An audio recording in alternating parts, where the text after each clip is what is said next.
யாருக்கும் தலைமேல எழுத்தொன்னு உண்டு, என்னான்னு யார் சொல்லக்கூடும்? கண்ணீர கொடம் கொண்டு வடிச்சாலும் கூட என்னாலும் அழியாமல் வாழும். யாரார்க்கு எதுவென்று விதி போடும் பாத, போனாலும் வந்தாலும் அதுதான்.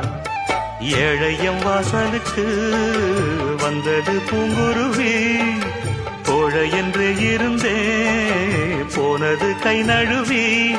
இதை யாரோடு சொல்ல?